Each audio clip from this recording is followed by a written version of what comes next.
안녕하세요, 여러분. 우리 이번 시간에는요, 삼각형과 관련된 내용들을 총 복습하는 시간을 한번 가져보도록 하겠습니다. 자, 여러분들 어떤 거 배웠는지 기억나세요? 삼각형의 이름들도 배웠고, 성질들도 배웠고요. 그리고 삼각형을 직접 그려도 봤습니다. 변의 길이를 이용해서 그려도 봤고요. 각의 크기를 이용해서 그려도 봤는데, 자, 그거 간단하게 한번 복습해 볼게요.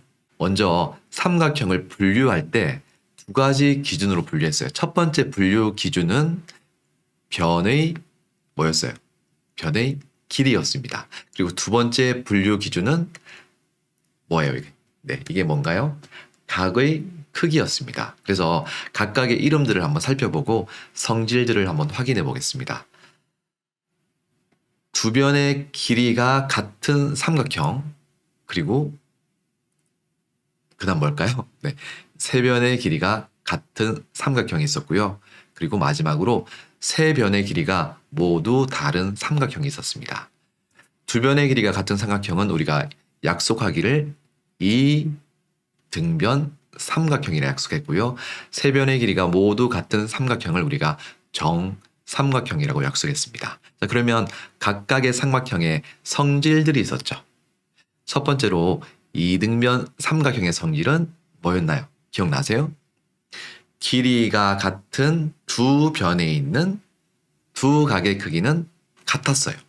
그래서 두 각의 크기가 같으면 이등변 삼각형이 되기도 했습니다. 네, 그리고 정삼각형의 성질은 어땠나요? 그렇죠. 세 각의 크기가 모두 몇 도? 60도로 같았습니다. 네. 그래서 60도, 60도, 60도로 모두 같았습니다. 네, 다음으로 두 번째 분류 기준이었던 각의 크기로 한번 이름을 나눠볼게요.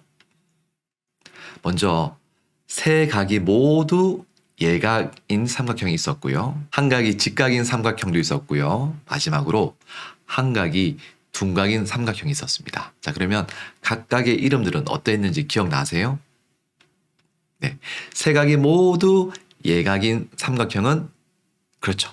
예각 삼각형이라 했고요. 한 각이 직각인 삼각형은 그렇죠.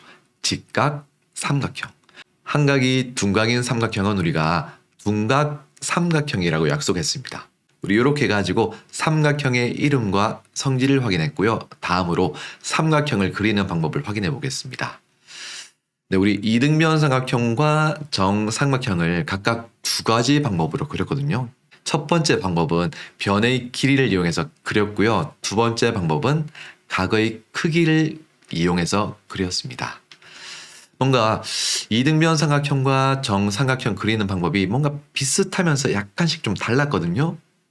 어떻게 비슷하고 어떻게 다른지 확인해 볼게요. 네, 첫 번째 방법, 변의 길이를 이용해서 한번 그려볼게요. 이등변 삼각형은요, 길이가 같은 두 변을 그려주면 끝이었어요. 네, 이것과 비슷하게 정삼각형도 세 변의 길이를 똑같이 그려주면 됐는데 한 가지 추가된 게 있었습니다. 뭐냐면 이거예요.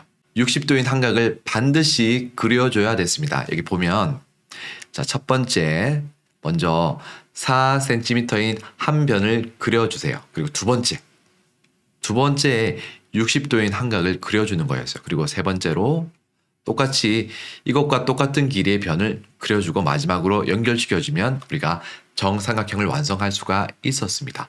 두 번째 방법은 각의 크기를 이용해서 그리는 방법인데요. 네, 먼저 이등변 삼각형은요, 크기가 같은 두 각을 그려줘서 이렇게 만나는 점을 서로 연결시켜주면 이등변 삼각형이 됐고요. 네, 다음으로 정삼각형은요, 반드시 60도인 두 각을 그려줬어야 됐습니다.